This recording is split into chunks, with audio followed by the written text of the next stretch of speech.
So we talked a little bit about other people's money prior to the show here. So how is that being creative to in the tax realm, investing with other people's money?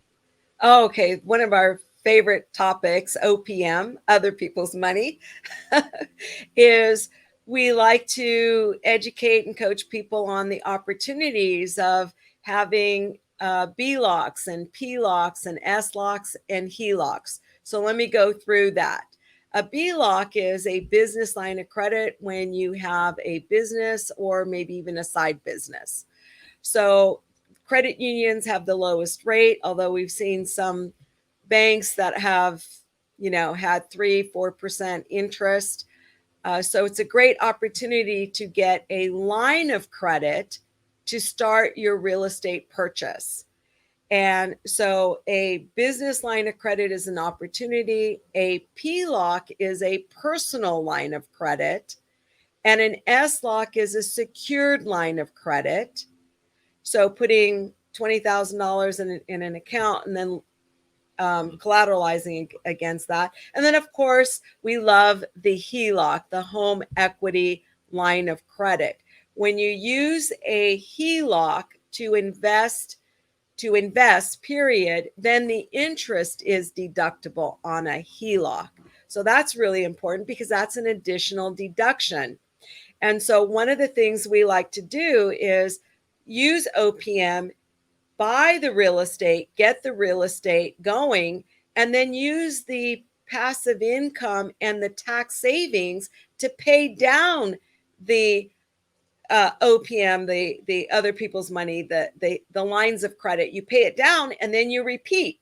When you pay it down, you repeat. You buy another property, you pay it down faster, and you repeat. And eventually, what happens is your income is replaced by your assets. I love that. And that's Yeah. really the idea is you have this, you're borrowing other people's money, not only for the line of credit in one of these many factors, which then the interest of that is a tax write-off. You're potentially Yes. leveraging the majority of that with a bank just to acquire real estate, which has its own tax deductions, which can be Yes. compounded to that. And then through the cash flow, our tax-free cash flow, we're paying that money back, and then we can snowball that up and transition it up, right? And kind of rinse and repeat. So, I mean, that's kind of high level, but just on that was one of our bullet points. So obviously there's a lot to dive into, a potential, ways to strategize and set that up, but kind of high level OPM, great way to maximize your tax benefits from multiple strategies. Anything else to add on OPM? Yes. Think about this for just a minute. You do not pay tax on money that you borrow, whether it's from your house, from your mom and dad, from your line of credit, anything. It's tax-free money. So if you're borrowing money tax-free and you're buying a tax-efficient asset like real estate, aren't you double dipping on the IRS? I'm telling you, it feels really good. It really does. Just trust me on that. It's like, yeah. And when we get to it, one of the things that you'll hear us talk about is the tax deductions that are available on real estate. Imagine borrowing money tax free and buying assets that create tax deductions. Like, what? Now you're really doing a triple ended deal on the IRS, and it's legal center street with the IRS. The only thing they are very picky about is how you report this stuff. That's it. Yeah, I you love it. mentioned the interest is, deductible on your HELOC. Is it still deductible on the PLOC and the SLOC as well, or is that a different story? It is still deductible. Okay. You just, the difference is where you report it. You used to use HELOCs and these things on a Schedule A. That's been eliminated. But because you're using it for real estate, we move it over to a Schedule E, like Edward.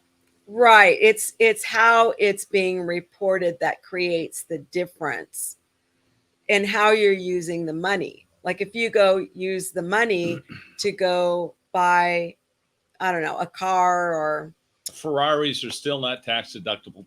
Darn it. No, you just go and spend the money and go on a vacation, right? That's not going to be deductible.